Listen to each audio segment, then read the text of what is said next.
Hello, everybody. I'm Steve Lentini, and I'm the author of, amongst other things, but this is one of my books, You Missed God on the Way to the Mosque, the Temple, or the Church, How to See God Everywhere. And this is chapter 8. Now, this chapter I called it Conclusion and Closing, mine anyway for now. And spoiler alert, there's a chapter 9. Because I like to shake things up, we have to question our answers in life.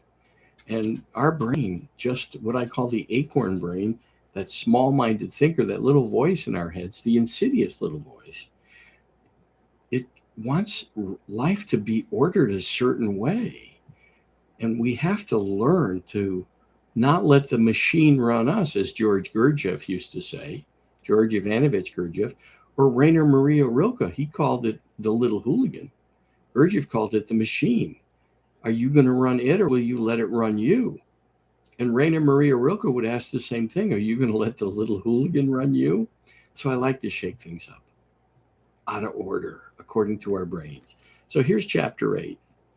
My life beyond the near death. I spent a long time searching for God, not casually, seriously, in the right ideas, the right beliefs, the right explanations. All of those, just picture them in quotes. I didn't put them in quotes in the book, but and in our minds, they should be in quotes because what's right?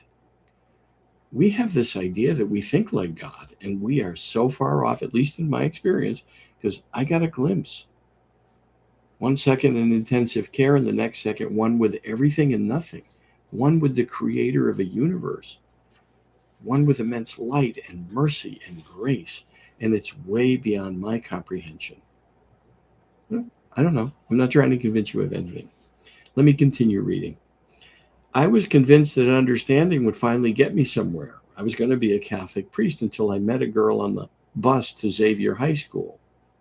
Meeting her, I knew the priesthood was not for me, and I asked God, how will I share what I know about your love? I studied all the various faiths and traditions from the Kabbalah, the Torah, the Quran, Vedic traditions, and every metaphysical author I could find. Many of them are on the bookshelves behind me. What I missed was embarrassingly simple. Embarrassingly simple. Life was never hiding. It was breathing me, moving through me, showing up in the ordinary moments I kept stepping over while looking for something more spiritual. God was never inside a religion, a label, or a system that needed defending. God is not confined to a building, a belief, or a moment earned through effort. God is always here in the now. That's what I experienced. 1 second in intensive care, the next second I was one with everything and nothing, as I said earlier. And there was no past or future. There was only the now.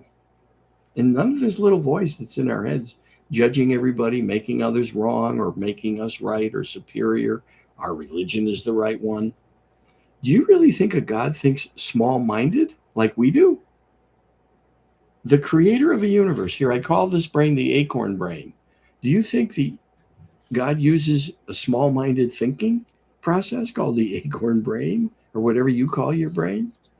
I suggest you name it, by the way. And neuroscientists are suggesting the same thing today. Anyway, so God was always here, expressing this moment, this breath, this awareness, reading these words right now. When I stopped arguing with the present, the search collapsed. Nothing mystical arrived. Nothing dramatic happened. Nothing needed to. Life revealed itself exactly as it is, quiet, intelligent, unmistakable. So I'm reading from my book, You Missed God on the Way to the Mosque, the Temple, or the Church, How to See God Everywhere, and what I learned during my near-death experience.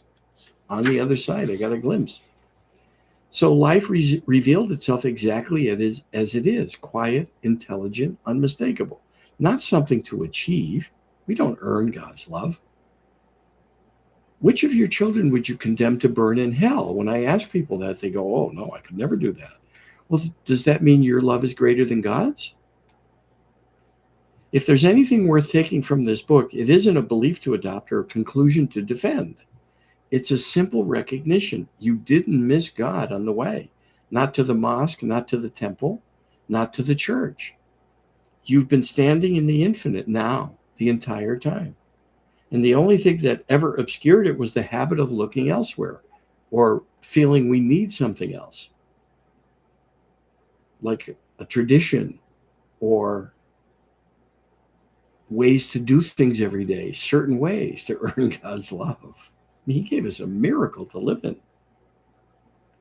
A final leaving, not an ending. There's nothing here to hold on to. No teaching to protect, no certainty to preserve, no identity to maintain. I'm reading from my book, You Missed God on the Way to the Mosque, the Temple, or the Church, How to See God Everywhere, based on my near-death experience. And I'm not trying to convince you of anything. There's no teaching to protect, no certainty to preserve, no identity to maintain. Just an invitation, be here now, to stay with what's already present, with what's already alive, with what never left. If the question arises again, for me, stay or go, you'll know it doesn't belong to death. It belongs to this moment. I answered that question with thy will be done. And I was right back in intensive care. I came back. I was gifted with 8,649 days as of today, extra days, when I surrendered to the moment. And I'm able to present what I learned. Only the good was mentioned in my life review, by the way, during my near-death experience. Only the lives I had touched. How do you feel when you do good? When I ask people that, they all say, yeah, I feel good. Well, why? Maybe that's our job. So you'll know it doesn't belong to death. It belongs to this moment. I'm not writing this to convince you of anything. I'm basing it on my experience. You can prove this to yourself if you decide to experiment with your own power to perceive God everywhere. If you decide to view life as a gift, God is never absent from any moment. You may discover what I experienced, hopefully, without nearly dying. And remember, it's only a what's next in a timeless universe. Gratefully yours. Now, I added chapter 9, Life After the Awakening. It's more like a message to the readers, and I will read that next week, as promised. If you have any questions, you can email me. It's in the notes, steve@stevelentini.com. Here, I'll show you how to spell it.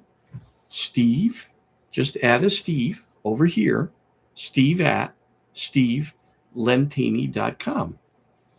And if you want to know about all my books, it's stevelentiniauthor.com. And you can get to see all the work I've done since that day. And it's all God inspired. The ideas come to me. I wake up often and I'm able to complete a book in 24 hours. And sometimes I'll work straight through because it just comes. I can't explain it. I'm grateful for it, though. That's what I do. And remember, God is not a small-minded thinker. And that's what we've reduced him to. And the society has been modernized, but yet we think God is still stuck in messaging from over 2,000 years ago. Those messages were delivered for the people at the time. And many of the prophets were killed or crucified, right? Christ came to say that our sins were forgiven if you believed in him. Imagine if he said there's no such thing as sin, which I believe. We fall. That's how we learn. That's how we grow. It's not a sin. God is not tracking that.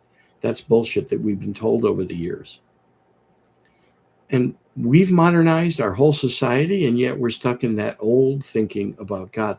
And if you think that God is small-minded, let me ask you this. Which of your children would you condemn to burn in hell forever? Everyone I ask that says, oh no, Steve, I couldn't. So then my next question is your love greater than God's then? We're here to enjoy this experience. Go read The God of Spinoza. It's what Einstein would tell people to do when they asked him about God, what his belief and ideas were of God.